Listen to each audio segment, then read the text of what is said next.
really, really good that we have you here because you give us the young people's perspectives. And also, today, I must say that this topic was selected by our young people. They get the opportunity to bring us the topics that are of burning issues for them. And we just bring it to the table and we all discuss it.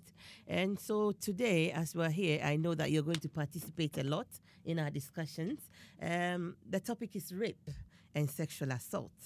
What is rape and I will hope that we will be able to talk about the differences between rape and sexual assault. When you talk about rape and you talk about sexual assault, you listen to the news these days and you hear so many people. I mean, when I started looking at the topic, a lot of questions were flying through my head. And you would ask, why is it that these days there's been a lot of talk about rape, sexual assault, and also we looked at the statistics, and it was so much. Is it because people are getting to know more about rape or knowing their rights more? And some people are saying that they've been sexually assaulted years ago. Sometimes you think, why did this happen 20 years ago? Why now? All those questions are lingering. So maybe before we get on to all of these things, we can just talk about what it means, what rape means, and what the differences are. Rape, sexual assault. Rape, sexual assault. What's that all about? Anybody can chip in and talk about that. Okay. Well, to me, I think rape is or sexual assault is like forcing or imposing someone to do something that they don't want to do. Like if they haven't given you consent or agreed to doing it, and someone forces them, even though they don't want to, into doing it. Yeah. Did you just say that's rape or sexual assault? Rape. Rape. Okay. Can I add on to what Trish said? I think what Trish said is right, but I think rape is more physically. Yeah. Like for example, forcing someone to have sex or something sexual. Yeah. Without consent. Yeah. So that's you just have to come out with it, because that's the topic we're talking about. Yeah. So sometimes it will be a bit difficult to say things, but it's just penetrative sex without your consent. That is rape. Yeah, I mean, if we're looking at rape, what the law says is that when without consent, someone having penetrative vagina, anus, or putting their penis into someone's mouth amounts to it being rape. So when we look at rape, we will look at sexual assault later, but when we're talking about rape, under the law in UK now, it looks like only a man can rape someone. Yeah? And that is something we will discuss later, because it looks like only a man. But the rape doesn't have to be, it can be between a man and a man. It can be between a man and a woman. So it's not an exclusive thing that only rape happens between a man and a woman. That's very, very important point. A man and a man as well. But under the law as it stands at the moment, it's only a man that can rape someone. But the other bit, I think I'll leave that bit until someone can talk about this. So, yeah, can we have that? Yeah, and there's also one issue we also want to add: intentionally. Intentionally, yeah. So the intention, premeditation. The person has made up his or her mind. More often than not, as the statistics will show, it's his mind to do it and use unintentional. He's planned it. Okay, so then people will go about and somebody will just, force themselves on somebody without their permission. That is rape. Well, I want to say also that, yes, even if the person gives consent and midway through they say no, somebody's calling. You still have to stop, because if you continue saying that at first point the person said yes, and how come I've got to the middle and you want to stop, it's still rape. If the person wants, at whatever point the person says no, it's no. If you continue, it's rape. Yeah. So, yeah. school, basically, when we're talking about raping and PSA tube, Yeah. the teacher gave an analogy of like drinking tea. Yeah. So the late, it was something to do with if a person says they want tea at the time. Yeah. But if they say they want it, then they can have it. Like if they agree to having it in the first place, they can. If the person's now making the tea and they say they don't want it, even though they said yes the first time, they're now saying no. So if they're saying no, no means no. And if, let's say, they're unconscious, it doesn't mean that you can now give them the tea. So, for example, relating that back to rape, even if, like, let's say someone says that they want to have sex with someone, then when the person comes round, they say they don't want to do it anymore. Even if the person agreed to the first time, people can't use the fact that they've agreed the first time to be like, oh, it wasn't rape because they gave consent. Because if they just left it, if they just said yes, then it's not rape. But because they've said no already, even though it's a different timing, then it's still classified as rape. And it's also classified as rape if the person's not in their right state and you're taking advantage of them. Yeah, so that comes, it comes under, we'll be speaking about the debt rape and all of that. all those things. So we Yeah, were going to but talk about... I think the analogy your teacher gave is excellent because exactly, if I ask you that, can you make me a cup of tea? And whilst you were making it, I decided to change my mind. Yeah. You can't come and say, drink it. Because you asked me for it the first time, you have to drink it. Yeah. And it's a very good analogy. That, and even if I drank, I just take a sip and just said, I don't like this tea. You can't enforce and say, oh, I made you the tea, so drink it. You can't do that. And this is something that is very, very tea. How much is tea? It doesn't do anybody any harm to throw away water, colored water anyway. And then so we have to think about it that if when it involves someone's body, involves someone's life, because rape actually does take a lot out of that person. And you don't, I mean, when you talk to rape victims, they don't often return to normal. You know? So it's something that we need to be very, very, everyone needs to be very, very cautious and conscious about it and to prevent, Thank you, Nathaniel Tete, for joining us as well. We're waiting for your contributions. So talking about rape again. Rape, as we know, is an offense. In the same way, sexual assault is also an offense. So when a person intentionally penetrates another person's vagina or anus, as you said, or mouth with a penis without the person's consent, that is an assault. And then we come to, that is obviously rape and an offense. Then we come to sexual assault. Sexual assault then is the overall definition of sexual or indecent assault in an act of physical, psychological, and emotional violation in the form of sexual act inflicted on someone without their consent. You see? So there is a difference, though. And so it can involve forcing or manipulating somebody to witness or participate in sexual acts. You know, so if we break it down, sometimes somebody will say, I've been sexually assaulted at work. What does that mean? Or at school, or by a teacher, or by a colleague. What does that mean? I mean, that someone has tried. Not necessarily tried. But people can group people. People can expose themselves to someone who doesn't want to see them. So there are a lot of things that people can do. People can enforce or show pornography to someone who doesn't want to watch pornography, and also that is sexual assault. Right? Somebody forcing you to watch something you don't want to watch.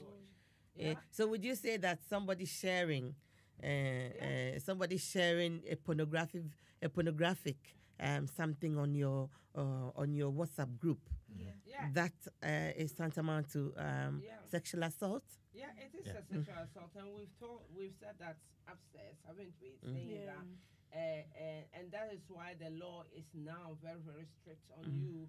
But once they see it on your phone, either you'll be charged with distributing pornography or you yourself will get it. So it's really, really important that we know that. And also, sexual assault comes also, a woman who attack men also comes under that as well. And also or that women and women or another woman, if they force themselves on another woman, or a woman forces themselves on a man, that will come under sexual assault as well. And also somebody, for example, at work making comments that makes you uncomfortable. You know, commenting about your legs or commenting about your bum, your breasts. That's all sexual assault. Did you want to say something? Yeah, I was gonna ask. Let's say if like a scenario of two calling persistently. people that are drunk, so they're not in the right like mindset to have Somebody's sex. calling. So so two drunk people and they have sex. Will the people be like prosecuted as like rape if it ever went to that case, or even though both of them were drunk? Well, if you're both drunk, Sorry, I keep cutting this. Maybe somebody has something on. Hello? Hello? Wait, I can hear you. Sorry. Yeah, so will it still be like classified as rape if it No, ever got to the case? I think when we talk about initially, we are talking about forcing, or the issue of intentionally. So there might be, it's about two people. Yeah. There's always someone going to make a complaint, a report, then it need to be investigated by the police. So if two people are drunk and they are doing their thing and there are no complaints among them, that's a different issue. So what if there was, because we watched in school, like it was a video clip and both of them were drunk and the girl said yes at the time when they were both drunk. But then after, when her friends told her what she done, that's when she went to the police and said that, oh, he raped her, but both of them, like neither of them were in the right mindset. So that's not. I Well, wouldn't say that. I saw some. A lot of cases. Hold on. A lot of cases come like that, and that is why it's very, very difficult for rape cases to be tried, because this girl is making up stories. She wasn't raped. The fact that because it happens, some people will actually have sex with someone and then later regret it, and sometimes they will allege that the person has raped them, but that's not where we are talking about. People who actually been raped, and there's a lot of people who fall into that category. But like you're saying, that's why we advise that as young people, you need to take good care. I'm not saying I'm not blaming someone that they've been raped, but you can also be cautious and take good care of yourself and be aware about your surroundings. Be aware, because if someone is drunk, they are not in control of their full mental capacity. So don't present yourself in a way that that person can take advantage of you, because if people are drunk, you are not drunk, why are you following them around? It happens. Accidents do happen, that you are just falling, like this young lady who just gets shot. She was just shot because she wasn't involved in whatever was happening. So rape can happen in those circumstances. But sometimes, as young people, sometimes we are not careful about where we find ourselves sometimes. And by the time you realize that, oh my goodness, I shouldn't have. Then you're already in a tight corner. Then you're already in a very, very tight corner. So we need to be more aware about situations before they happen. We need to be streetwise, because if it's really dark, why are you walking that street by yourself and taking short corners and walking through alleys when you can walk through the main road? And I remember very well that being 18, when I was studying, we had a police officer who came to our school. I was in Brunel, and the police officer said to us, girls, when it's in the middle of the night or winter time, when you're walking by the street and you're frightened, walk in the middle of the road, let the driver shoot at you. It's better, because even if someone is following you and you're walking in the light and you walk in front of a car and that car makes a sound, it stops that person from following you. Exactly. So always, there are things that, yes, accident will happen. Sometimes those people who are raping a taxi cab where were they supposed to have run to? They couldn't have run. But sometimes if you have got a chance, please be more aware, and especially those people who go out drinking. It limits your chance of reacting if someone is going to attack you. Yeah, and also, You know yourself and you know your limit when you drink. So it's very important to watch as you drink as well. You know that if I drink two glasses or two pints, I'm gonna be incapacitated. So why are you getting to that point? You know, nobody is laying blame here, but sometimes we cover up certain things. We have to be blunt and be plain about things. We talk with the question that you raised. I remember when I was researching on the topic, I saw something called grey rape. It says grey rape, and this is a situation where neither agreed to the act, but it happened. Yeah. And it's difficult. I didn't even go into it to research it because I said to myself, this will confuse so many people, and we might not even need to get to that point. Remember, I was telling you, Uncle, about it. But the point is that we as young people, it's very important that we don't put us, we prevent, which, yes, there's situations where you can't prevent it, but at the same time, you have to be careful. And we'll come to all of that. At the moment, we're talking about, where young people become vulnerable because you put yourself there, you go and drink, or you're in certain situations. I always say to people, and like I'm jumping ahead, when you go to a party and you're drinking, do not leave your drink there. Be it water. Is it water?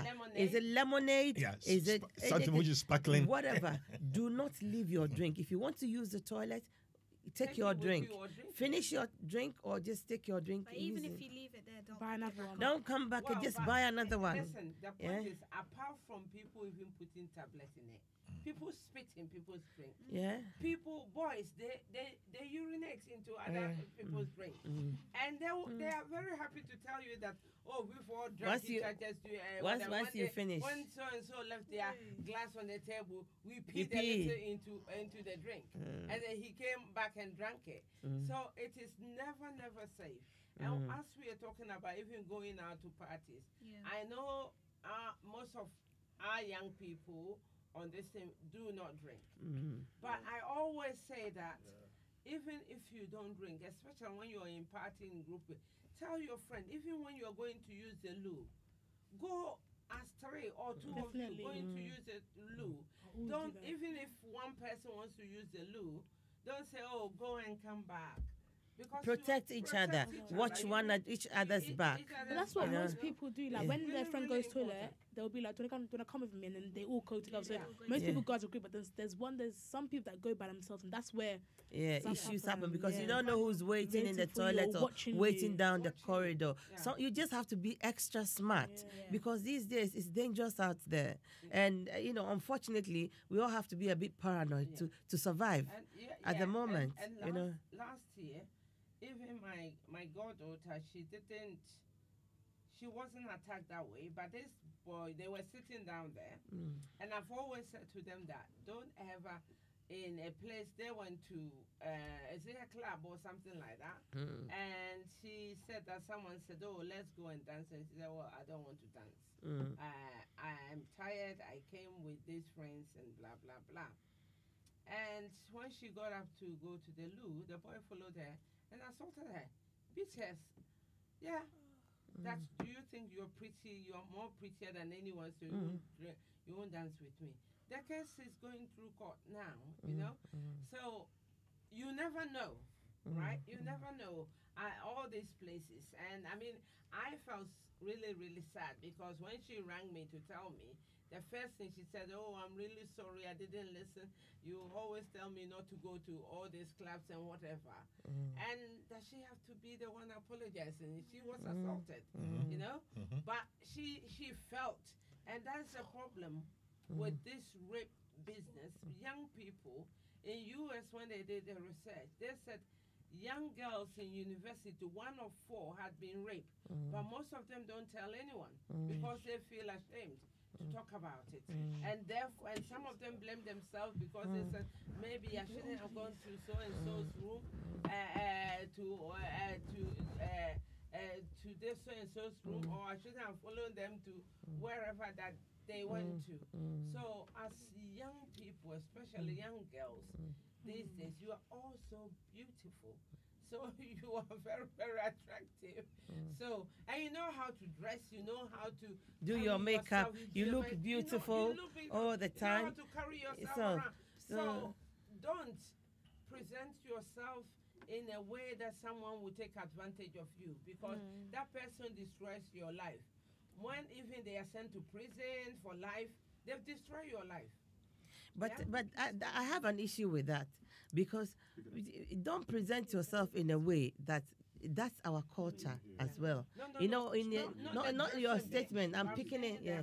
I'm going with people knowing that you are only one girl, and this man who says they fancies you, and you go to their room because he says, "Oh, come, we will just party, we will chill." You don't know what is going on in that person's house, because this thing is talking about intention. That person has already said something to you that they already had an intention, and then you present yourself to that person without anyone with you. Then you're asking for trouble, because it worries me so much. But when we are talking about the dressing, I always say to people that when you go to Asda's or Tesco's, the sweets are there. Do you help yourself to them? No. No. The fact that they're there, you don't help yourself to that. Yeah. So the fact that someone is dressed provocatively doesn't allow the right to attack that person. Because, and also when you open your door and you're sweeping or doing whatever, does it mean that when I'm walking by I can just come to your house and help myself to whatever? No, there are boundaries. Everyone knows there are boundaries. You can go and help yourself to anything in the supermarket. Neither can you help yourself to anyone who is walking around, even if they are naked and they are walking around. We are human beings. We are not animals said that we cannot control ourselves. So that is not an excuse, and it's not a valuable excuse for anyone. It's just that perpetrators are people who like to take advantage of people. And they are just people who are just cowards. So they will take advantage. If you look at it, in our culture, it's like that. And especially in whilst I was looking at it, then I started reflecting on Ghana. In Africa or Ghana. Africa is too big. Too big. Ghana. And then I started thinking about it. When you think about young people in school, and how they take advantage of other people. This person has been raped. This person has been gang raped. And then I stumbled on a few stories actually. And I remember I shared one with you where in Kumasi now, I think there's a story going on, and 5 young people raped a young lady, and they put it on social media. Oh, really? And yes, and they arrested them. Yeah. They arrested them. About 2 of them ran away, and then eventually they caught them and all of that. But and they gang raped this woman in the act on social media. Okay. And normally there's this mentality. Rape goes on a lot, especially in our community, not on this land, but in Ghana, and most people, it does. It's not addressed. My dear, you'll be surprised. A lot of rape happens in this country. In this country as well, and they're not addressed. They're not addressed. There are a lot of people who, when they are raped, feel ashamed to talk about it. They don't ever talk about it because the statistics is saying that 1 in 5. And I'm telling you that US, when they did their research in university, 1 in 4 girls said they've been raped. Seriously. But the university don't have those figures, right? Because the person will not say, what is going on out there? When you look, when we come to talk about the statistics, you will see. I mean, and I started asking myself, I said, is it because so many people know about rape now? There is a significant amount of numbers, highlighting that so many people have been raped, have experienced it. Well, and we are in what do we call it? A civilized society at the moment. Listen. I think most of the issues we're talking about are usually when you do statistics, as you are saying, because mostly when questionnaire are given to a group of people to say anonymous, don't come out. Yeah. But it's an experience like what you explained about rape and sexual assault. Talk about that, and you group them, yeah, male and female. Yeah.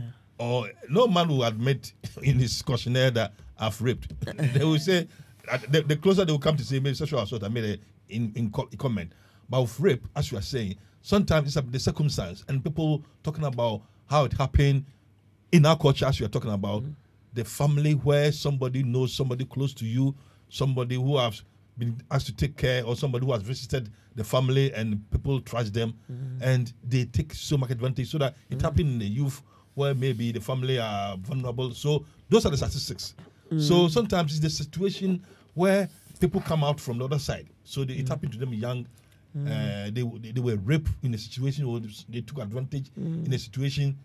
At that time, they could not, because in our culture, as you are saying, the parents will have said, Yeah, why are you telling us now about you're a a week now? bad child. Why are you telling us Yeah, about a week now, or yeah, whatever situation? You're a bad Or child. somebody who has helped someone in a situation a father has trusted a friend or a family member, and it's happened. And the person has helped the family in such a way that to go back and know that happened, it will devastate the family. So these are the things we are talking about when the statistics come. And sometimes it becomes an experience where people cannot able to share it. So when they are grown up and they are going through relationship difficulties, or they get mental illness, which will come about, then they come out. So especially our youth, our young persons, the advice is that the things we are talking about is your preparation, your awareness, the way you look about. Because once it's come at the accident, out of whatever number, it's minimal. But perpetrators are perpetrators. Yeah. Responsibility is always on them. But you, as young persons, You can help. especially the young female, female, but our boys too.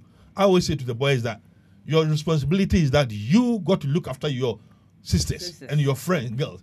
You don't go and do this thing, because once you do that, before you get that age, you have destroyed your life. Yeah. You have, because more often than not, it's not reported, but once you come back and they say you have done it, investigation will come. And it's not an easy thing for you to be to be accused of doing this thing. So it's two ways about we encouraging our young persons, especially because yes, the statistics are there, but it's only when people are in a comfortable situation where they will not be identified. Because if they have not reported and they will have to say it some years, it takes courage. It takes a circumstance where they feel that this one, now I can't be held responsible, or I can't be ashamed. Then they will come out. I mean, Okay, so you talked about you talked about that maybe in Ghana and whatever. In this society, I think it's making me think that it's not just in Ghana. Here too, It's happening. it's happening, and it happened. It used to be a time that, whilst now it's coming out because people were complacent about raping young girls. A young girl is coming for casting as an actress, and people rape them, and this young girl is desperate to make it in the business or in the music business or in any form, those arts, any part of it. And some people were raped, some of them were assaulted, because if you know that the actresses call something the casting couch, where you go and the director asks you to undress and pose in a certain way, and they take pictures of you, which is a sexual assault. But most young people have gone through that and kept quiet, because at that the person says, I'll put you in the film, and due to that the person has maybe got somewhere, become a big actress, and even though it's eating them, they can't talk about That it. is why now they've got the platform to come to openly speak about it. Openly speak about it, because it's something that was happening, and people and these men in powerful position felt that they could do that to anyone, and there's no comeback. And that collusion, there's so much collusion among people, because for me, you know, there's a saying in Ghana, almost a lizard or see if he said, or two bourbon and but the one who stands beside him and clap for the person throwing the stone at that person. For me, the people who collude with people are the ones that I think are terrible people. The most guilty people. Yeah, they are the most guilty people because it's like this person is raping young boys or young girls, and you keep your mouth shut. What was that guy, that comedian that works for the BBC? Who was he's passed now. Jimmy Savile. The case of Jimmy Savile, who sexually assaulted so many people. So many people and nobody spoke about it. Yeah. So many people knew about it. And I think in terms of these things, one of the lessons we all have to learn, because sometimes in life, we cannot reflect and say, oh, you should have done this. Collaboration, yeah? Yeah. Sometimes when you see something and they ask you, don't look at whether the person is this. It's what you saw or what you didn't see. Because more often than not, in life, people take positions. If your friend has told you something that's happened to him, and you saw it, and you asked him, and you were there, and you advise your friend, what do you want us to do? What do you want to support you? He says, shut up. And you shut up. That's different. If you have seen something at workplace, at college, and they've asked you, say what you have seen. Not because you think or you don't like the person. Snitching. Because in life, there are certain things we do and it always carries us. So coming back to rape, there are times as young persons, I always go to young persons because adults can take care of themselves. Yeah, but really? When I say, Really? when I say, Why do we have so many adults who've been raped? Well, but the point is, we have to look at the young ones first. Yeah. Because why do we have so many adults who've been raped now? So people take advantage. I'm talking about because an adult who wants a position in work and goes in and doesn't talk about it is a different situation. Yeah. A child who somebody is teaching or somebody is pastoring or somebody is a youth worker, they are taking advantage of you. Yeah. And those are the things I'm always my duty as a social worker and as a father is to protect. People who go to do it, adults, they know they are near police station. But adults, people take when I get involved with children and they are trying to tease information, they are trying to say something to you. And you want to probe, and as a male worker, my difficulty as a male social worker is that there are things, sexual abuse, that I can't probe because unless the child has come to you, they wouldn't feel comfortable. But I've come to a situation where they want to talk to you because they see you as a father figure. And our practice is that you're not allowed to speak to the child about it. Depending upon how it is, I will get somebody to come and support. You have to come to support me, so that at least they feel comfortable or say, do you want to talk to this person too? But coming back to this issue, I'm passionate about young boys because more often than not, it's the young boys who are also the corporate. Or they think that they have the license and the power and the audacity to go and do things. So my advice to them is that you are building a criminal profile for yourself. So, yes, it's about something we all need to think about in our life, encourage friends, as I keep repeating. But Uncle Sam, even you talking about them doing something, at the moment, it is more likely for a young boy to be raped than a young girl, you know? Because there are grown men who hang around public toilets, who hang around people. And you know, these young boys, they like their trainers, their tracksuits, and whatever. And some of them are drawn in by these people. They think that, oh, he's only my friend, just for them to rape that child. All of these things are interlinked. You know, CSE, rape, sexual assault, and all this grooming and things like that. Young people, they're all interlinked. And these young boys, you know how boys have got pride. So if he's taking girls 30 years to come back and say someone raped me, some of these boys, they never. But it affects their life later. So it's really, really important that if you're a young boy there, it's not just you doing it, but you are also at risk of someone raping you. Especially those who give trainers and expensive gifts so freely. Don't just think that they are just luring you.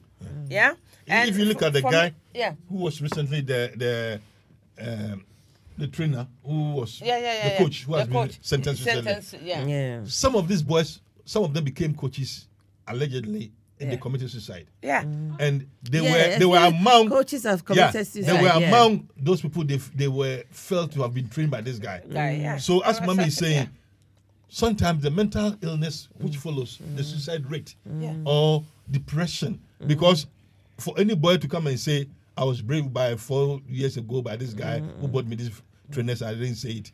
Yeah. It's like, so yes, mommy is talking about, because sometimes this situation of a rape is the circumstance and the things, and because it's happened to people, it's happened to individual situations. That's why we want this awareness that it's not about what has happened to A or B.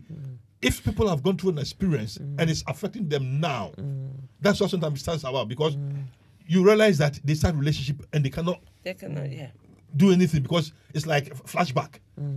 Somebody come around them and they do things and they scream nightmares and all that. Then you got to address it. So this brings us to the point of, we'll take a break. Somebody tried to call us, but they didn't get through. We say you can try and call us back now. We will respond. Okay. I want us to take a few minutes break, like 2 minutes break, and come back again. And we'll be talking about who is the rapist. We will talk about consent first. We'll talk about consent and how, what consent means. Because people need to understand what actually means consent. Yeah. So then we'll come and talk also about who is the rapist. Yeah. Can I just pinpoint somebody as a rapist or? I wish. So for now, let's just take a few minutes break and then come back again.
we're back again.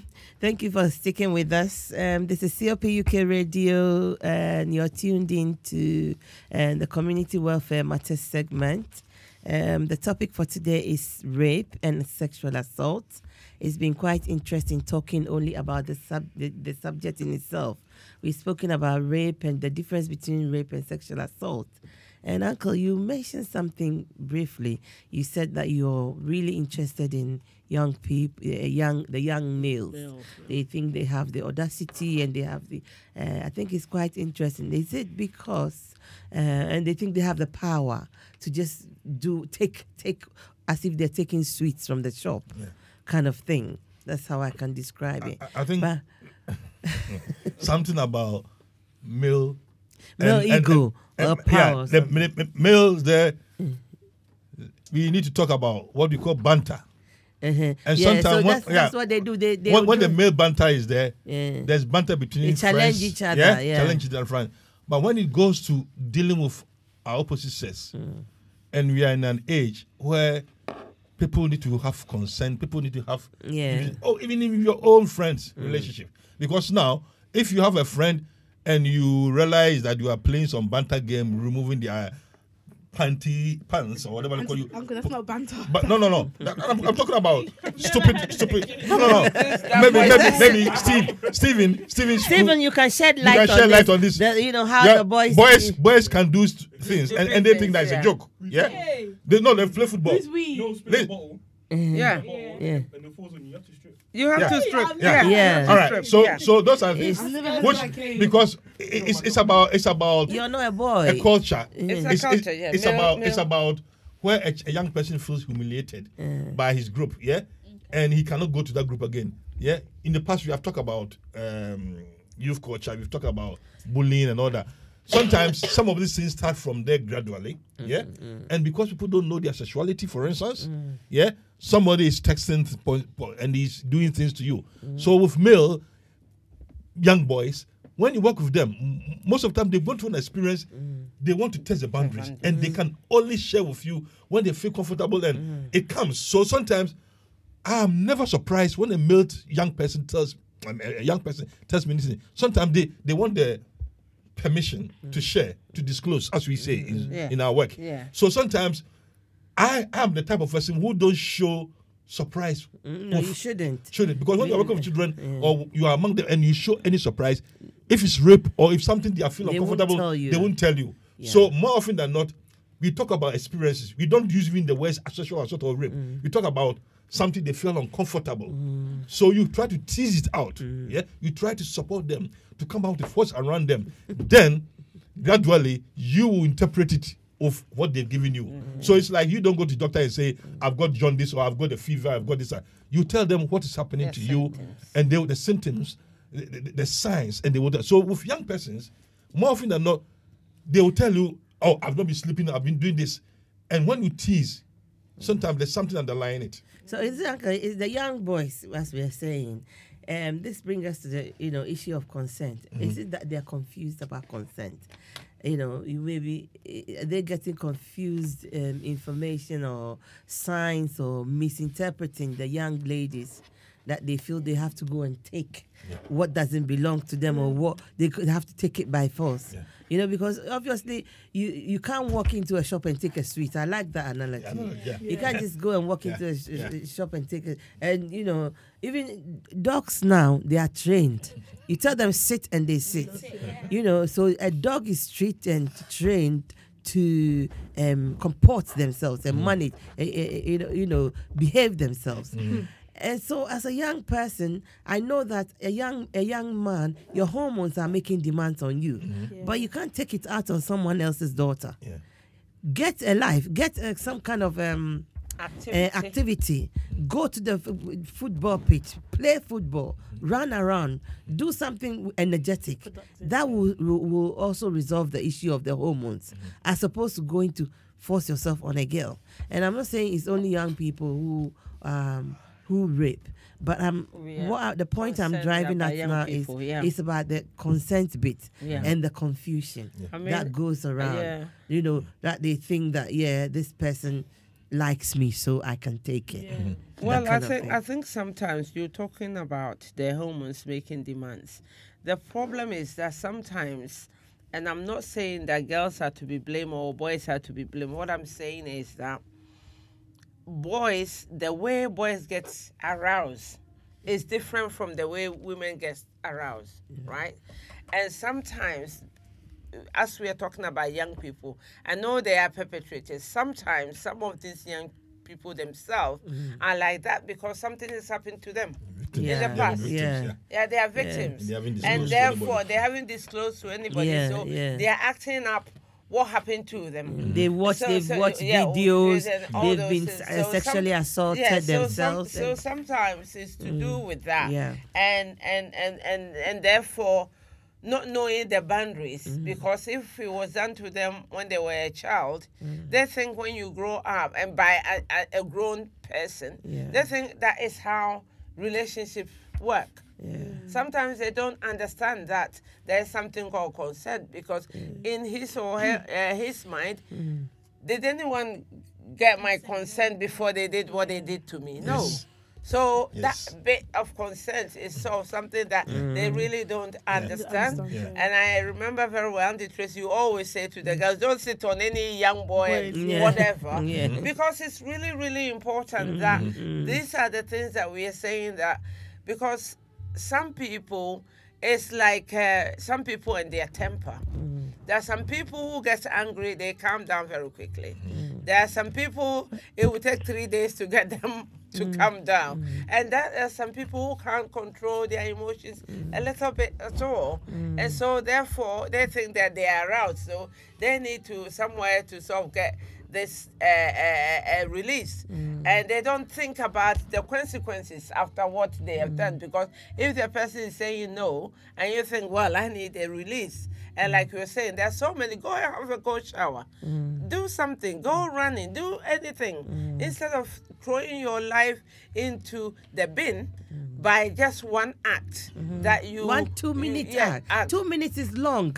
Because when they are doing, they get this aroused or you're raping somebody, you're doing it quickly. So it's a minute, Yeah, 1 minute is to get away. is long. Yeah, so to it's get a away. second. Yeah. Why would you Why would spend you- the rest of your, or you spend 10 years, 10 years in in jail jail. for a second act? And something that will follow you for the rest, of your life. life. Yeah. You become well. a schedule, what we call a schedule Schedule 1 one offender. offender. Yeah. So know? it's not worth it at all. And also, I know that sometimes young people, and they go to, and especially those that drink, go to their recently, was it last year? No, the year before Christmas, there was a case in court where this young man raped the work colleague because the young lady was also drunk at the work party, and she was tired and she was lying underneath the table like that, and he felt the need to go and rape her. For what? How silly is that? And I mean, I surmised from the case was that he thought that it was funny. You feel it's funny. Yeah, it was funny. He was just doing it for love. You've done this, and now your life is, I think he was sentenced to 8 years. That 8 years, after that 8 years, you are a sex offender for life. For life. And Yeah. you're not laughing now. Yeah, You you're not lose your laughing. job. On your record. Yeah, you lose your role. And he was Yeah. in such a wonderful, fantastic job that he could have whatever. He's thrown it all away, all because he did not understand the term boundary and also knowing. Why would you? There are so many people in the workplace. Why didn't anyone jump to go and do that? And except only you thought, yeah. Yeah. Thank you very much, Yeah. Obasima Nana Jamia. Says she likes the video. She's watching us Yeah. and loving it. So Thank you. so we need to be very, very careful, and especially young men and whatever. Like we said, older people do rape people, but they know what they are doing. They are adults, so they should know what the law says. But it's really, really important, because for our young people, they are special. They are starting their life. Your life hasn't started yet. Don't throw it away before it starts. Yeah, Don't you throw really it want away. to say something. Auntie, I was about to say, I wanted to add something on. I'm gonna add something onto what Auntie Dorothy said. When let's say for example, when people go to jail for rape, there's for younger days, there's some in our generation, there's some people that claim rape when it's not rape. Yeah. and then it affects the person that they're claiming rape to. So like, for example, there was a case that I saw, but it wasn't in this country, it was in US. A man got sentenced to, I think, 15 years in jail for rape, but then afterwards, after the 15 years, they found out that he did rape. The girl said And the she girl, wasn't raped. Yeah, the girl The said woman. it was rape, but the girl gave consent. And then after everything happened, But there's always one that will slip through the net. But saying then, that's why the church is saying that, please, if you're not ready to get married, don't get into sexual relationship with anyone. Because if you are married, I know that rape happens in marriages, but we are not talking about that. For straightforward rape, if you went thinking of having a sexual relationship, a quick one there, a quick one there, would he have ended up in that trouble? No, because that's why we are talking about sexual morality. You have to stay pure. You have to stay from all those things so that no one will accuse you. I've got 2 boys, and I tell them that even when they were young, I said to you, don't get into a lift with only one woman in that lift. Because you never know what that person gets out of the lift. And especially young people who've just finished university and whatever. Don't get into a lift with only one woman in it. It's not only the lift, Auntie. I always say to them as well, when those who go to university, I said, don't let the girls come and visit you in your room. Yeah. Or vice versa, because, and for me, I know I had boys. I had how many boys? 3 boys. So I'm always saying to them, listen, you could be accused wrongly. Yeah. Sometimes a girl who likes you, they find out that you don't like them, or you just want to remain friends. They can even accuse you if you come to you allow them in your room, thinking that anything can happen. Do not be alone with a girl. No. I said to them, unfortunately, that's the world we live in. And therefore you just have to be wise. You know, so I always say to them, be careful. If you go to the uni, I'm not there. In my house, I will talk. But in uni, I'm not there. So be careful, because I don't want to hear no nonsense from anybody. You know, so it's very, very important. And somebody tweeted something this week. He says about consent, which I thought was beautiful. And it covered all the areas. He says consent is beautiful, because that the person would have given consent. It is enthusiastic. It's free choice. It is mutual. It is mutual. It is not assumed. No, it's not assumed. It's not right of marriage. So it covers the marriage area. So the fact that you're married doesn't mean that you can always have it. When the person is not well and you want to have it because you are married. And then the last bit is not in the clothes we wear. I thought that was it sums it all up. But I mean, let me say something though, and I think that you young people, because I've come across people who, with their partners married, practice rape sometimes. Practice rape. Because that's their fantasy, sexual fantasy. So don't get yourself into such situations where you can't tell. Then when you turn around and say to whoever your partner is, saying that, it's very, very difficult, because the law is not in your bedroom. Exactly. The law is not in your bedroom. Yes, you would expect that if you practice that, the day that you said I don't want to do that, that person will understand. But you never know. People you won't get, and that's what I'm saying. That I'm not saying people shouldn't try their sexual fantasies, but there are some things that when you get yourself involved in, you must be ready for the consequences, because anything could change. And then the person says, well, but we've been doing that all the time and you've never complained. I'm not saying that you couldn't have said no, but no one is there. And it's not an easy thing to go to court. The magistrate or the judge is now asked to make that decision as to whether it was decided in the bedroom, a yes was agreed or no, Or not, consent yeah, was consent, given yeah. or not, which is unfair Yeah. because it's something that you've practiced for so long, Yeah. and then suddenly you say, I was raped. Yeah. You know, And- so and- we and- have to be very careful and not confuse each other. other, About yeah. I'm not going to say the women confuse the men or the Or men the men confuse the confuse- women. yeah, but It's vice both, versa. We shouldn't confuse each other about what we do in that sense. Rhoda also wanted to say something. To say, Auntie, when you mean practice sex, is it? I mean practice rape. Yeah. Is it like? Cause Oh, you don't get that? No, I think I get because in school it was only year 11s because it was a bit. Yeah, A the bit, context. content was a bit, yeah. So we watched something in school, and there was it was like a short film about rape, and but it wasn't like a typical someone getting raped. It was a couple actually practicing and then Yeah. planning it. So there was a couple. There was a girl. She was like, "Oh, shall we do it now?" And What? Yeah, and then the man was like, "Oh yeah, let me get the handcuffs and the yeah. Oh, that. the okay. whip and No, no. the Yeah, isn't that what you're talking no, about? no, no, that is different. No, we are talking. Oh. I think sometimes what Rhoda Yeah. is talking about, they are called rituals. Rituals, So yeah. there's, as Auntie was saying, sometimes you're talking about certain things you've agreed to do. Yeah, these rituals are done because people might be on drugs, people might be there. That's their fantasy. People have things, and they have an agreement. We are talking about consent here. Yeah. Yeah. So if people consent to do anything, whether it's And- sex toys, so whether it's whatever. whatever things, Yeah. And they said no. and they consent, it's their business. But it's when the other person feels that Today, I don't them, want to do I it. don't want Don't to do want it, to do even it. within the context of whatever they've Yeah. agreed. Yeah. Then You have they to go stop. and make complaint outside that one. Then it's an issue. So, in terms of consent, it's when along the line the person feels pains or the person feels uncomfortable, the person has moved on, and then you got to sort it out because you started from a premise, Yeah. from a ritual, from a way of doing things, and now the person, one of you, whether in relationship, marriage, whatever, is saying no. No. Now, then the consent issue comes. Because consent is, as we talked about earlier, it's about what Auntie Tracy read earlier, yeah.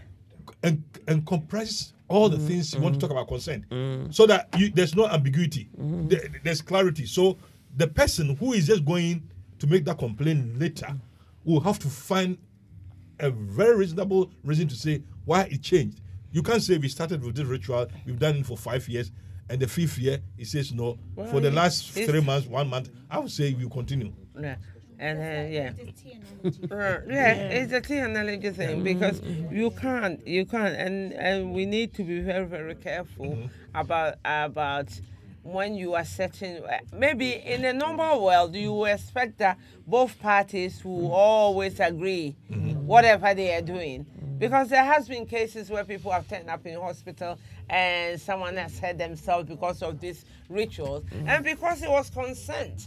The two of them look at each other. Sometimes they lie. And they to- laugh about it. They laugh can't say, about you it won't and believe whatever. it. My husband Yeah, hurts yeah, me because of yeah, this or this this or person. whatever, They yeah. laugh about We- it. They laugh good. about It's it. They have so to ask there's you to no- report to the police. They haven't So- asked you to report to police. So it's none of your But, business. yeah, but it's when one party is not happy. But you ladies out there, even as last month or no, 3 months ago, a young lady who has got very.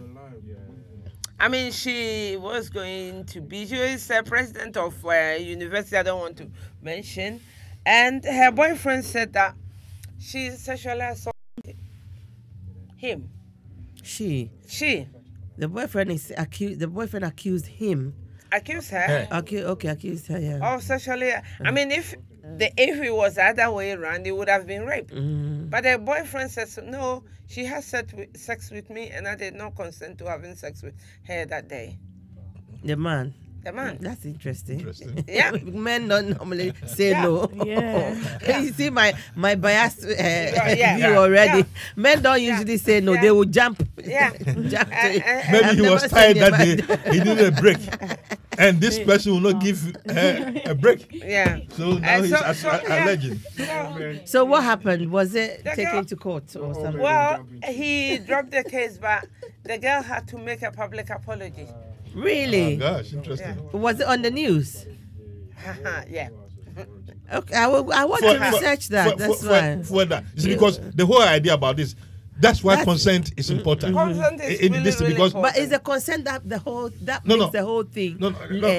an offense or not an offense? It's consent. You see, that's why it's very big. Yeah, it's big issue because we are human beings, and sometimes because the research and men's ego, men's ways, we are in charge kind of attitude. Sometimes you are not even in the mood. You might something. It could have a bad back, and that could kill you. I mean, whatever you want to do, and that's type. If the person is saying right, but this issue about marriage and this in our culture, it's not. It's unheard of. Yeah. It's only these days that people are more civilized, or is civilized the right word? It's awareness. But more aware. Awareness, and but they accept that there's even- rape in Yeah. marriages. but Even even in today, this But- culture, in this culture, it's not a new acceptable. thing. It's a new It's a new thing. thing, It's yeah. not Even- acceptable. yeah. Even in the churches, they'll say, "Why are you saying your husband raped you?" Yeah. It is unacceptable amongst us. Yeah. To say that your husband raped you or your wife raped you. Yeah, You know? I mean, for me, because I've come across so many cases Yeah, where for some me, of them, for us, it's for- not. It yeah. is serious. yeah, but for but other people, for other people, and sometimes, you get there are people who are genuinely has been raped, exactly. but there are some people too who allege this rape because my husband promised he will buy me that shoe, whatever, and I've waited 3 months and that didn't come, so maybe now it's my revenge. So you get one of people, but genuinely, it does happen that one person is tired. I always say to men that, listen, if you want your wife to have sex with you, don't come and sit in front of the telly looking at the whatever. When she keep cleaning, cooking up the food and whatever, she is tired. She's is human. tired. Yeah. She's not a robot. Yeah. She She's shouldn't be tired. looking after the children, Yeah, going to she's work. tired. If So anything, if you really want sex, Yeah. then learn how to help your wife do housework. Yeah. Then- You take half of the you half take of the half job of that the- day. Yeah, Yeah. the job that It's day. not- And that will be It's not that will be one-off. on your. it's not that day. No, It's not that day. Don't It misquote is not me. that day. Do your responsibility. So that they said, I remember some time ago we were doing some sessions up there, and a sister said, "Look, me, it's not when you come in as you're saying, it's what you do in the morning Exactly, and what yeah. you do as a man." Yeah. And it's not just when you come in and when you're ready, And you're then you pretend. like the banner, you just sit down anymore. You become you are an angel for one day. Yeah, angel for one day. I don't buy that. Yeah, I you don't can't buy be that. an So, angel for one one day. day, lifestyle. Have a lifestyle where you support your Support your partner partner. Yeah. or you support Yeah. your wife or You husband, prepare. whatever. Yeah. And also, agrobeso if you're not pa. You can't be a dry person where you just come bang, bang, bang, bang, bang. What is this? You got to work it. Work it, man. So that's the kind of thing. Not for young person's view now. For young For person. hearing now. But PG. you put parental control for our young Parental person. guidance, yeah.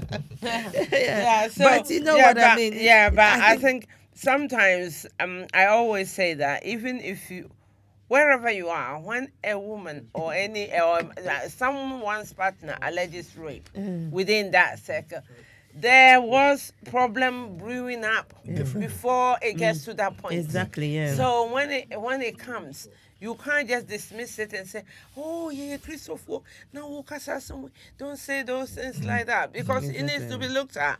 Because these are the things that happens, and then all of a sudden one The person marriage is kills, broken or one person down, kills yeah. another person, and then we are all crying Yeah. because we've got tears. When we saw the problem coming up, and then everyone sort of shut their eyes or look somewhere, we need to address certain things because when sometimes people that someone is struggling in their marriage.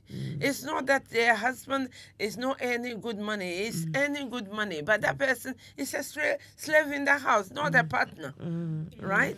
And sometimes we say it. And then if you are treating me like a slave, you're not going to share a bed with a slave. Of course, yeah. Okay. Yeah. If the woman Yeah. is not happy, Happy. you're a man who has this sharp mouth. You insult the woman every yeah, day. very You true. demean the woman woman, every yeah. day. You always decrease the love that the person has for you. So obviously they will meet you with some kind of happiness. happiness, You yeah. they will come and eventually you will break down the marriage gradually. So as I'm saying, consent is beautiful when the person is happy and they want it. It's also enthusiastic and the person does it with enthusiasm. It is free. It's a free choice and it's mutual. It's also it's not assumed. So you can't No. assume that Yeah. just because A, B is yes kind of thing. So and it's not a right of marriage and it is not in the clothes we wear. And I it's think an that agreement. that There's sums an it all. agreement, a level It has of to be. There's a agreement. level of agreement, Yeah. and it sums it all Well, up. the only It's not thing in that the I will clothes we challenge wear. in that is that it is a right of marriage, Yes. but with consent. Yeah, because people. No, sex is a right of marriage, but consent. Yeah, consent for consent, You know? yes. Yeah. But I think that bit is a bit ambiguous because if we just throw it out there, we are not saying that if you're married, it's a right, whatever. But every time there's got to be consent. You can't assume that you are married to me, so you can jump on Automatically, me you all can the jump time. on the person Yeah, every day, no. like a horse. Yeah. Yeah. Become like a ritual. We did it every day, over Yeah. every battle. Yeah, exactly. I've already battled. Yeah, that rabbit and that. Yeah, so I mean, coming down to our next point. Also, the comment was made. It says it's widely thought that most rape cases, the offender in most rape cases, the offender is a stranger. That's the myth. It's a myth. Yeah. However, myth. the truth and statistics says that majority of the perpetrators know their victims. Victim. Yeah. So Yeah. I've put their example. Yeah. They can be relatives, they can be friends, they can be colleagues, Even they a can person people of which- position, people of power, like the priest, the imam, the priests. rabbis, the The teachers. coaches in the Oh, US the case, which is coach- going. I mean, uncle, it's not just the coaches in US. Yeah. The coaches, they get the children, especially gymnastics, gymnastics, swimming, swimming, yeah. all those things. They abuse them. Football coaches. Football coach. Look, they have, if I. Nah, So if you're I taking don't your want to. children, if you're taking your children to football, Football. you must be very mindful. Does the person, so especially you have these small football Clubs. teams in the area, And no one Who knows is whether this they have person? been CRB. We the Ghanaians, they- or we just take the child. The fact that it's a football thing, we trust the person, and then you register your child with the football club, club. and you take your children. That You even- don't check no, anything. Even not You the don't taking. ask. Some people will ask that person driving to their place, the mother of another child, Yeah. they drive your child there, Yeah. and you don't even if you've seen the coach, you saw that coach 3 months ago, you don't know anything. You don't know Your whether child he is went- at risk, he went to at prison people's 3 mercy. months ago and Yeah, came back. It's at mercy, Yeah. other people's mercy Yeah. all the time. I mean, we should take interest in the interests of our child and don't just dump them there and say, "Oh, I'll be back to pick you up," and because it puts the child at risk. Put the child at risk. So it's Yeah. important to be very, very mindful of that. It could be the relative. I remember last time you gave us a good example Yeah. of a young person. What's become of that person at the moment? No, she's fine now. But Confidentiality, just yeah, talk about it, but don't. She's fine. Yeah. Oh, should I give a brief? Yeah. Yeah, so, just a brief. Someone that I know that goes to my school. She her family a man that kept coming to her house as a family friend. Yeah. Raped her friend and then also raped her. And then afterwards it like Raped her. You know, he did it to keep her quiet. Yeah. and I think she hasn't told anyone. Still. Yeah. But because do you know how I told you that she had a mental illness? Yeah, and she you went to have the mental care home. illness. That she comes to school now, and I think she's fine. Like they give her the school give her counselling, but the school still are trying to investigate the cause of like all this. But the school doesn't know, Just like they you don't know, know. yeah. Because young people, the other thing Yeah, is they don't that's- tell anybody, but they will tell their They're, friends. they're friends. Yeah. You know? And I think one of the things we talked about the last time was encouraging her, but it's about readiness to make the disclosure. Yeah, she's But not ready. She's yet. not ready. And I think the important thing is for the school to continue supporting her. because most of this mental illness which come out in later life, the signs are there because she was accommodated or she was taken into care. Yeah. Correct me if I'm wrong. And there are things this young person is going through which she need a kind of help. You need kind of And stable comfort, stable environment to be able to share later. Yeah. No, and sometimes it got serious implications. But we will say, "Oh, you talk about it." If she's happy, it will come along. She will talk to somebody she trusts. Yeah. No, but she need that preparation. Yeah. She might go for this counseling, and through the session, she may disclose. She may disclose. No, because sometimes these are the things which they battle, and if it's not addressed now, it leads to later life challenges. That she's going to face. It's a shame that when these days you can't trust anyone to look after your children or to come into your house. Because for me, yes, rape is very, very bad. But when someone actually takes you for granted, come to your house and do that to your child, that means that person has disrespected you at all levels. Yeah, at all levels. And I always say to young people, some of you, if your father's friend or your mother's friend or whatever sees you in the street and give you £5, you say thank you. You never even tell your parent and say that your friend saw me and gave me this. And those things breed a lot of misunderstanding. For me, even if you give my child sweets, that child comes and says, "Oh, so-and-so gave me sweet." So I'm saying to so-and-so, "Oh, thank you for giving my child sweets." All those tiny, tiny things are safeguarding So you, the child. the person, if they had ulterior motive, they know that your mom knows. Yeah.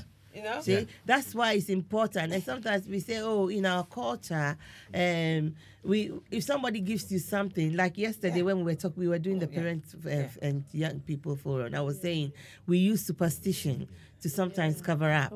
And it's important to tell, because the mother will say, "Oh, in our culture, if somebody gives you something, you just have to tell me for me to say thank you." It's not all about that.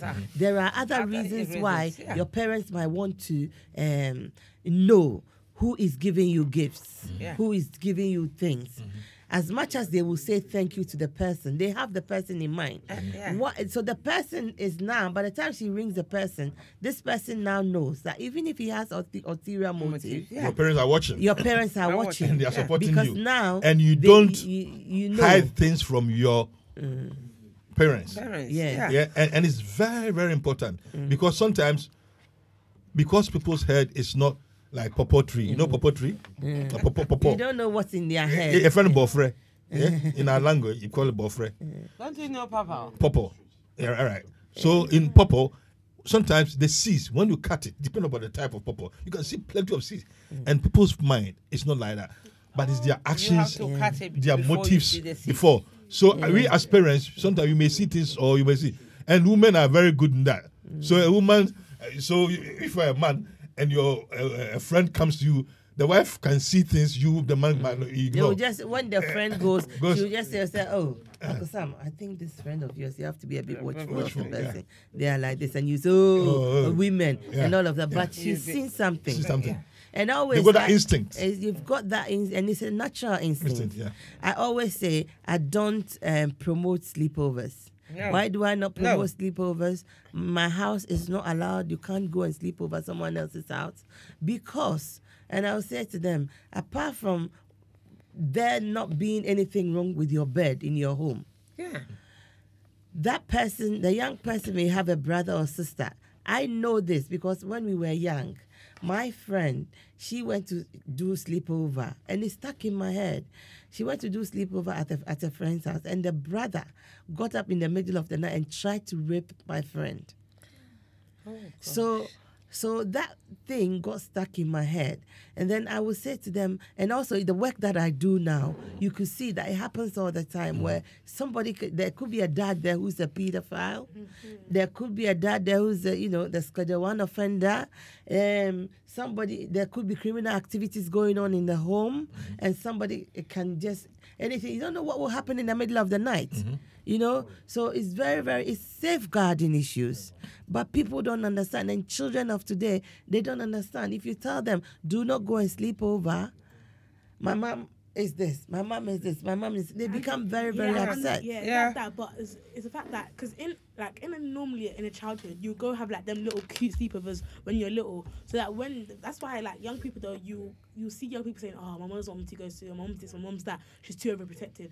It's because they're saying that like all of their friends have experienced that little like cute childhoods and they haven't. So that's probably why they'll think that. But and they don't understand. the point is, it's okay.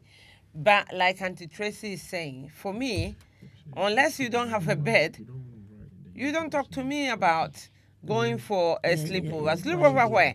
My problem is that even if my child come to visit you, and when my children were younger, and they said, oh, so-and-so a party, and you, the mother, doesn't call me, I'm going there within 5 minutes to go and take my child out of the house. Because we don't respond. Someone's child has come to your house. You don't ring the family member. You don't ring the mother. You don't say to the child, oh, you've stayed here for a long time. Where is your mom? Oh, okay, give me your mom's phone. I just want your mom to be reassured that you're here. And so if my child even come to your house and you can't pick the phone and tell me my child is in your house, why do I allow my child to come into the house and sleep? You see, so sometimes you young people don't understand why we are saying that. It's not because we think Obeifo is everywhere, because Obeifo will get you even in your own house. Exactly. That is of Obeifo no is spirit and it's all over the place. It's not. Yeah. It's not that important. But rape can happen. But, Sexual assault can happen in your friend's home. Even look at the situation that I talked about. That these children went to sleep over in someone's house. And what happened was that one of them suffers from a reflux, and he started having the pain. He didn't want the other boys to laugh at him because he was going to cry, to laugh at him that he is a crybaby. So he went to the woman's toilet and saw antacid and drank the full bottle. Jesus. Drank the full bottle of antacid. And of course, then he couldn't move. He couldn't move his hands. He couldn't move anything. Then they were frightened. This is when they called the woman who was there because they were sleeping downstairs. They called him. He took the child to hospital. They couldn't tell why the child, he is talking, but he couldn't even move his hand or feet. And they had to carry him into the hospital. Now the mother rushes in and started fighting with the woman. And I'm saying to myself that, isn't it too late? If you felt that house was unsafe, why did you allow your child to go there to sleep there? You know? And these children, I mean, they are 9-year-olds. No one was telling what's happened. Until we said to the boy that, listen, I mean, you can't frighten a child, but we had to put fear into him. And then he said, then one of the boys says, well, if anyone is not going to talk, I'm going to talk. We had a little bit of alcohol. So maybe that is what's happened. But when he was tested, there wasn't alcohol in his bloodstream. We found out that the alcohol they said they had was, the parents have poured alcohol on, I think, melon, and they all took one each. So it wasn't so much alcohol, right? But it was fantastic because they did all tests. They don't know why that child is paralyzed.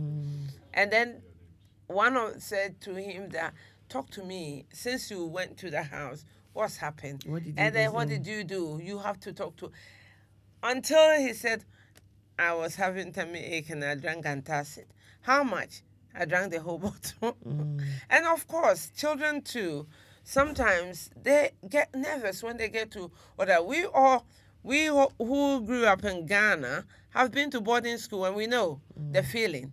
So sometimes if your parents don't want to go, whatever, they know how it happens when you go to boarding school the first night, that your time you got butterflies in your stomach and you can't sleep and you're so worried. So your parents may be thinking, I allow you to go and sleep in someone's house, even if it's safe.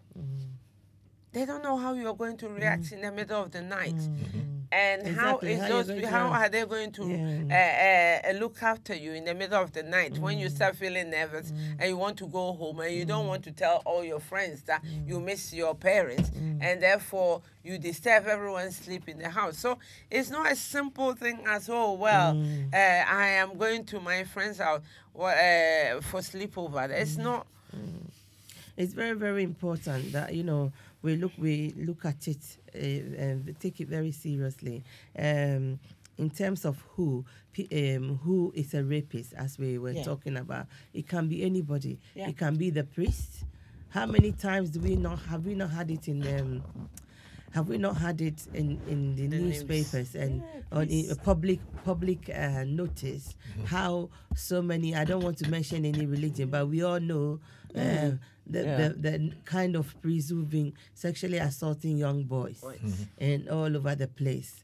And I've come across an imam who assaulted, who's actually made a 12-year-old girl pregnant, and this was actually my client, so I had to deal with him directly, and he was arrested. And it's so many ways. Teachers, coaches, and we're not defaming anybody, but it's just to be careful. Doctors, nurses, social workers, so anyone. I can be an offender for goodness sake. So it's important that we as parents, we are very, very mindful of who you expose your child to. Yeah. In that sense. And not think that someone is in a higher position so they cannot be an abuser, because those are the people, when they are abusers, they get away with it because everyone is afraid of them, or they are very well spoken, well educated, and therefore you think, oh, who am I to be challenging so and so person? So we need to be very, very mindful about that, and we need to educate our children also not to feel that they can hide. I always say the families with secrets are dangerous families, because people don't know what is going on and they assume. Please, something happened, share it, let everyone know, even let the 6-year-old know what happened in their own language. You are not going to be explicit to tell them everything, but at least let them know, so that secret, so that no one else. You mean that when the child, if something happens within the family, we should let the child know at their level. At their level. Yeah, so that they will be mindful of this person, or wary of a certain uncle that comes to the house. Yeah, For example, because sometimes we hide things, and then you realize that child has been exposed to a lot. We're very good at hiding things. And because we don't share things. It's always important that we do not keep secrets within our family. Because, one thing I always say to people that, listen, secrets and things that you don't quite understand. When I had my daughter, I was in this hospital and in France, and they were speaking French. I don't understand, but what I surmised was that, the woman who just had that baby is bleeding so much, she needs to be sent to another hospital, something gone wrong. Of course, I've just had a baby. I assumed they were talking about me. I started having palpitation and my heart was pumping like hell, thinking, oh my God, I'm going to die, something is going to happen to me. But they weren't talking about me. So children hide behind at corners, eavesdrop what conversation is happening in the family, and then they misinterpret things. So please let them know what it is that you are saying in their own language. They listen to telephone conversations as well. You'll be talking to one person about an uncle, and they will hear it. Especially if they know the language fluently. Our children these days, they understand our language. So it's important to sit them down and give them the information that you want them to know. Because otherwise they will find out one way or the other, and they will take it the wrong way. I mean, the point is they assume that this is what you're talking about, and the next moment they are in trouble, and it's all because you were keeping secret from them. It doesn't help. So should we take a few minutes break? And then we come back to our final part where we talk about the different types of rape and sexual assault. Thank you very much. Stick with us and we'll be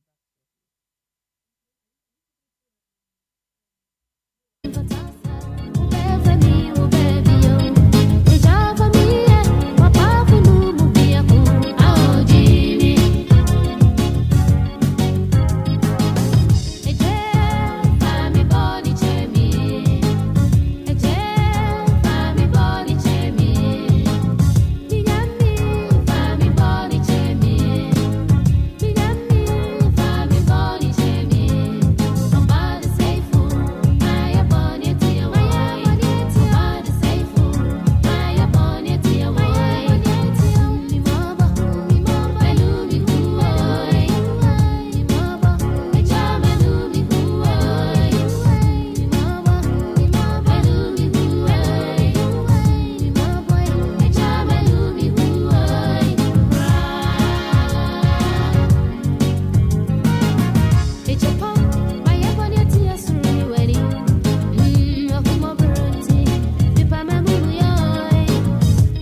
Thank you and welcome back to our topic today, COP UK Radio. You're watching us live on Facebook, YouTube, everywhere. We are on top. Of course. Yes, we've discussed a lot today. Our topic for today is rape. It's been very, very interesting. And at this point, we are discussing who we think a rapist is, because obviously you can't just look at someone on the street and then say they're a rapist. And we've got quite a few examples here in terms of who is raped who. And one of the examples was is a sibling rape. Yeah. So, I mean, we said we're going to talk about types of rape. Or should we talk about who rapes first? Like familial rape, where rape within the family as well. Because what we're saying is that anybody can be a rapist. It could be the teacher, it could be people of position of power, and a lot of these things are going on, mostly in families, and it's being covered up. It's being covered up, especially in certain cultures. And you give an example of somebody being raped by the father, and the mother is saying, no, I don't believe you. And because of that, the child is in care. It happens all the time. And Auntie has also given a very good example. I was also saying that a brother raping all her sisters. How many sisters? She had 5 sisters. And he just raped all of them. He raped all of them. And none of them said anything until the last but one sister, who, because she saw the brother going to the 6-year-old's room, which is the brother's daughter, and she went into the room, and she said she did that because she didn't want the girl to be touched by his brother, even though, and when you think about this, is a 15-year-old girl thinking that rather he assaulted me, he assault my niece, than assault my niece, and that is what made her sort of make this disclosure. And when the disclosure was made, and they said sort of profound things like mother washing the semen of them every morning, so that no one and not allowing them to talk about it. And when we went to the house, mother, when we told her, she laid on the floor holding people's feet and crying. I'm thinking, I don't have the need for this woman because she's wicked. And the mother knew that her son was assaulting raping her other children. Her 6 daughters, 5 daughters. And so she was fully aware.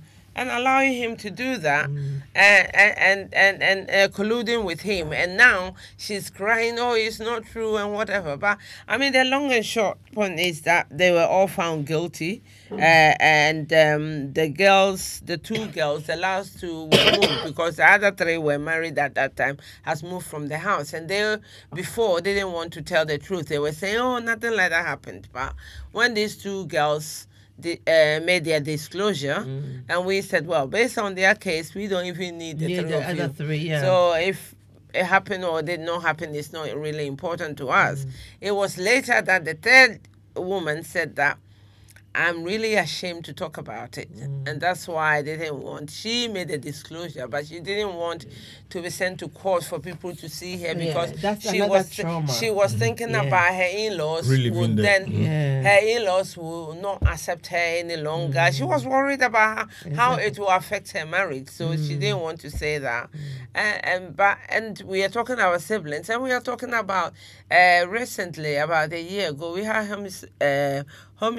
rape homicide in part of a borough in London, where this son-in-law was raping her mother-in-law, who was disabled, had a stroke, central stroke, so the woman couldn't do anything and couldn't speak properly. She could make noise, and this man would go in every night and rape the poor woman. That is bad, yeah. And the woman, I think, suffered it for a time, and then she started not eating, not wanting anyone to wash her.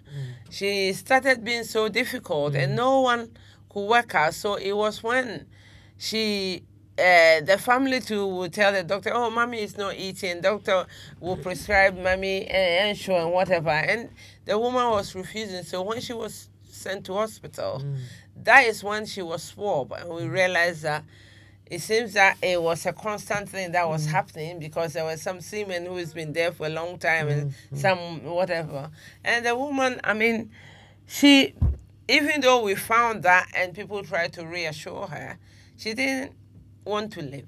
So she died. She killed herself? No, she didn't kill herself, but she died. But we had to charge the man for killing her because it was through that trauma that led her. Yeah, whatever. So so rape can happen.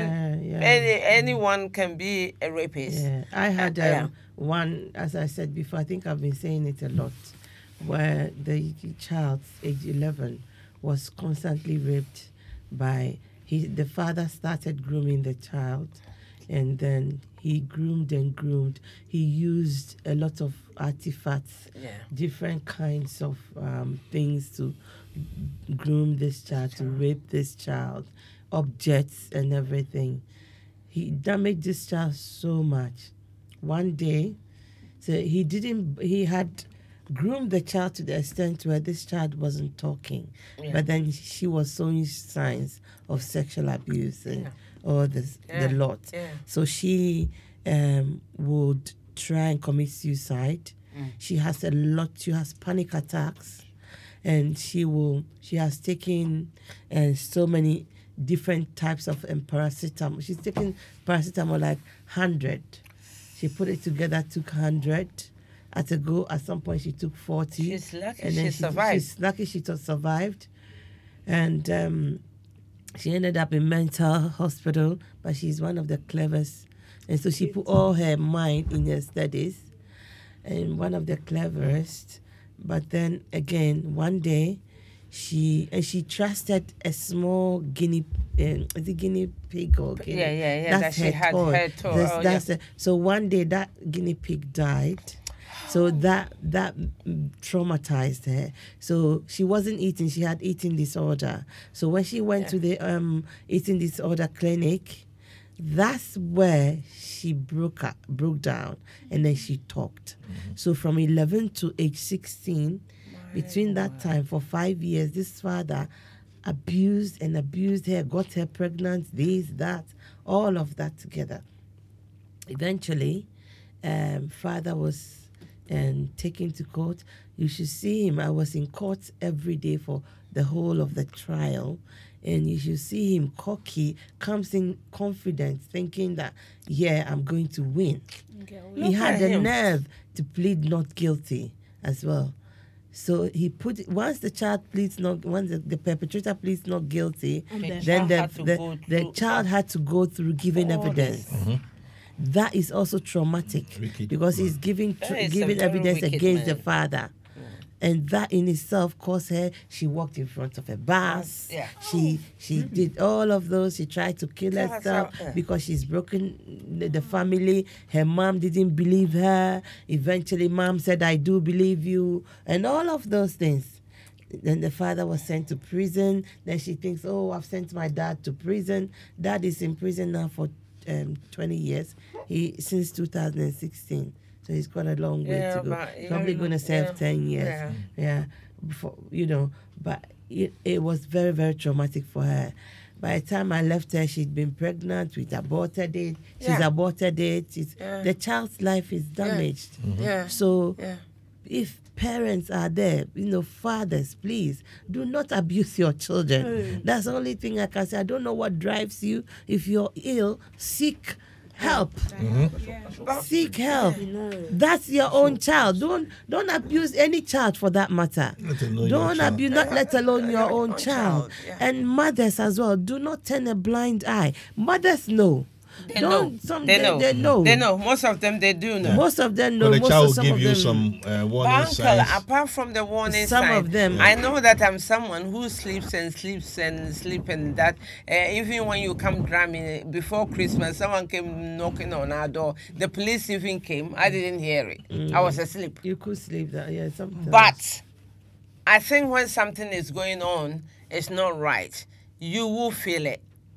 You But would there's, you know, there's the definitely- you will argument. actually feel Because I it. remember going on No. a course when I had this case. Yeah. I purposely took myself on a course just to enhance Yeah. my knowledge on Yeah. the area. Yeah. And then one of the arguments is that not all mothers know this. Not all mothers know, because this mother said she didn't know. So they had 2 daughters, and one, she had close relationship with the younger one, and dad had. So she trusted this man so much. I think mom herself had some kind of learning Yeah. difficulties. Trusted Well- this man so much.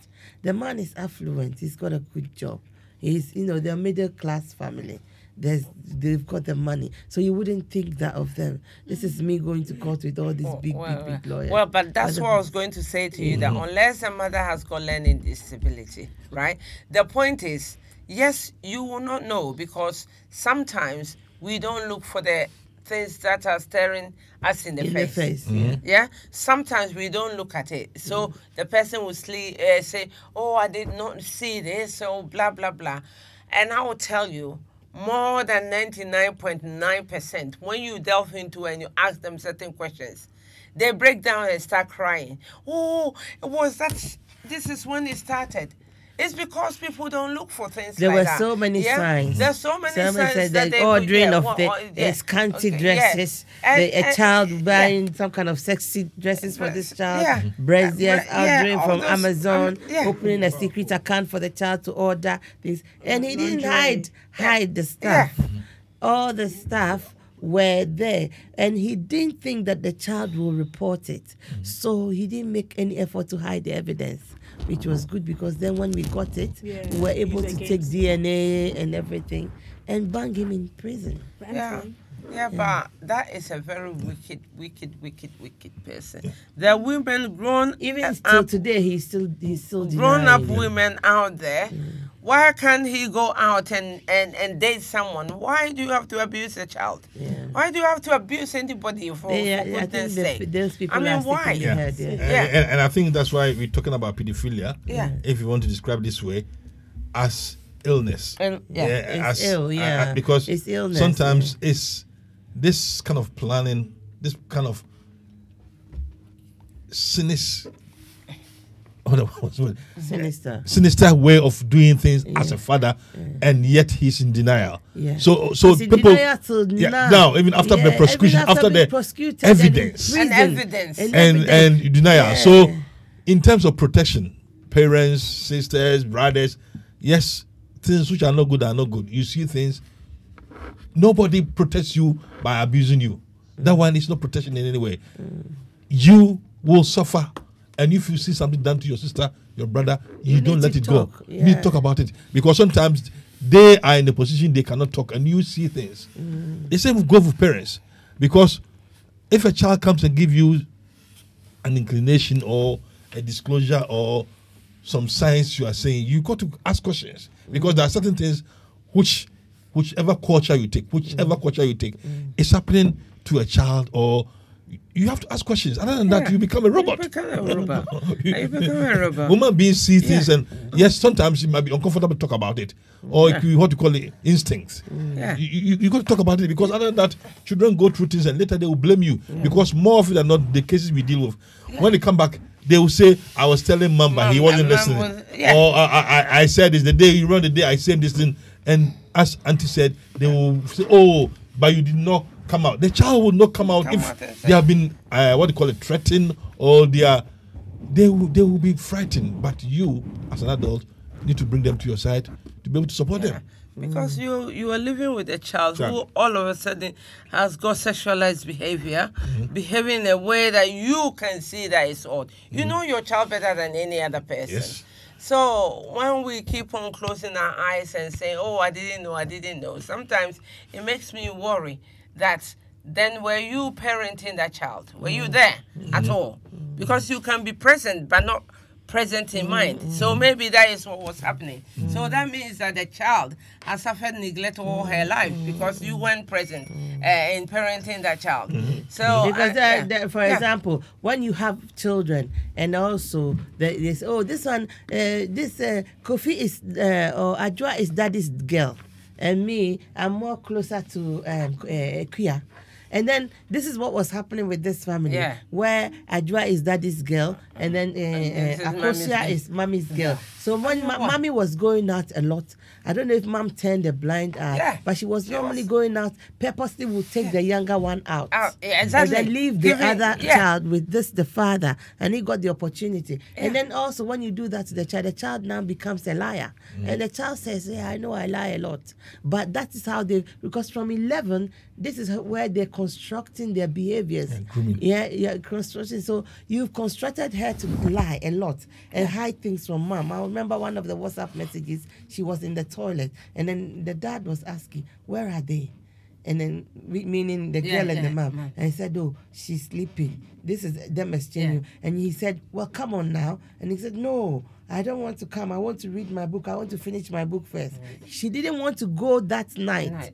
But he was forcing her. And he becomes upset and becomes like an infant. So the child then wants to please the dad. You know, the child then wants to, these behaviors, rapists and things, pedophiles, they have that kind of attitude. Emotional blackmail. They will emotionally blackmail you as well. And then you feel like you have to oblige to them.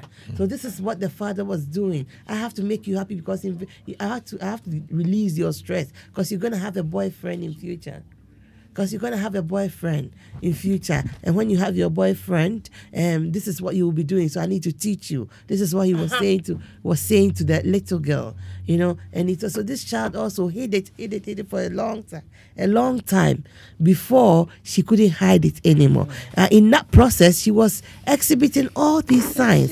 You know, she was suicidal. She wasn't eating well. She was, you know, taking boys. She had imaginary boyfriends and things like this. Is all signs of sexual abuse.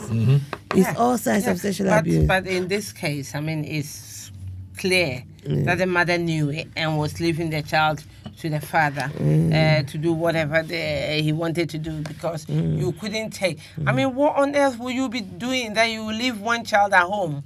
Along with living the luxury life, going to spend the money on photography, going to theaters with friends. The two of them don't have to spend time with their daddy? That's why I don't understand. The two of them spend time with you, and the two of them should spend time with their dad. But they've divided. So if you have families out there, you have to be careful when dad is getting too close to one girl.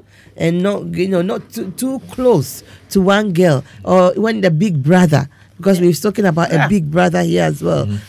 A sibling rape as well. That is happening in families and in certain cultures. It happens as well. It's more prevalent in certain cultures. Well, so we have to be very careful about that. I think at this stage... On the last note, I just wanted...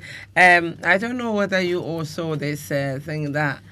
There was this woman, I understand she has a radio show in Ghana, in Kumasi or something like that. I don't know her name, when she was presenting a case about this girl who even got married, but all her 3 children was fathered by her father.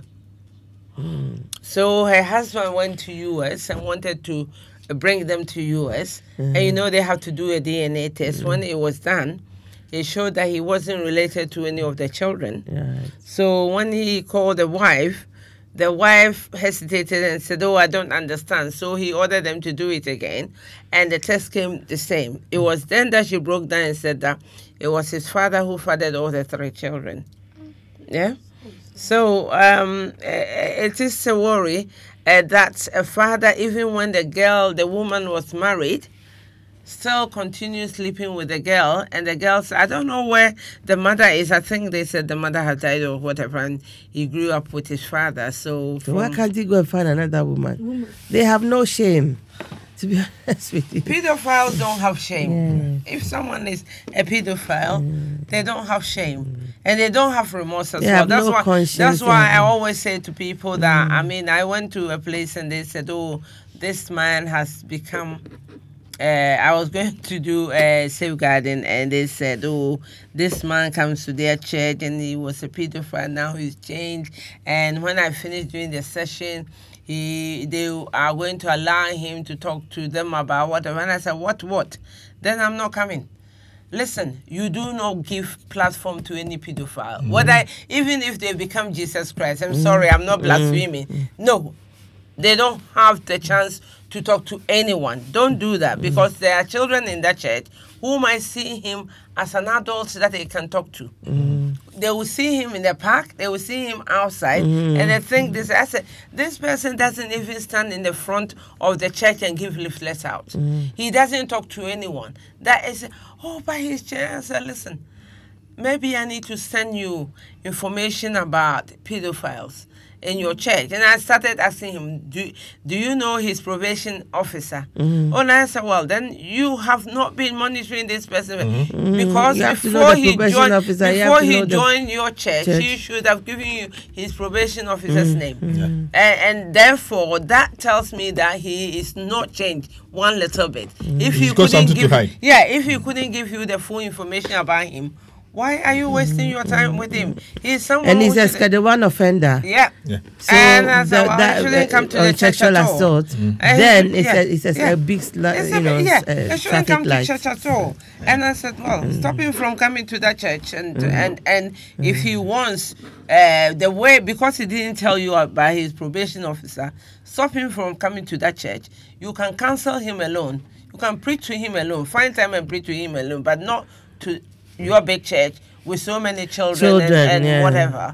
And so, I mean, it took him 3 months, and then he came and said, oh my God, the information, so I was breaking the law. I said, well, but you can't just admit someone into a church with so many children. So we have to be very, very careful, because they are very manipulative. Pedophiles are very manipulative, and they can play games with you so that you take them to think that they are okay.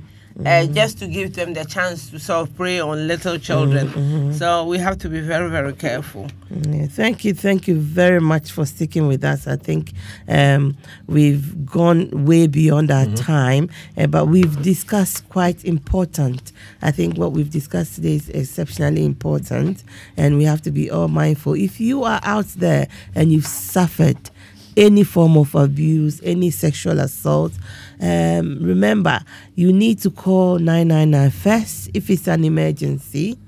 There's 101 as well that you can call. In the UK, you have a company and an agency called The Haven. The Haven is there as well. They support. If you are a male and you want support, the Lucy Faithful Foundation, you can Google it, Lucy Faithful Foundation, they support perpetrators as well. They will work with you and they will support you. So there is help out there. There's Rape Crisis Online. There's Survivors UK as well. There's something, I found an organization called Gallup. They also support survivors of hate crime, sexual assault, and all of that.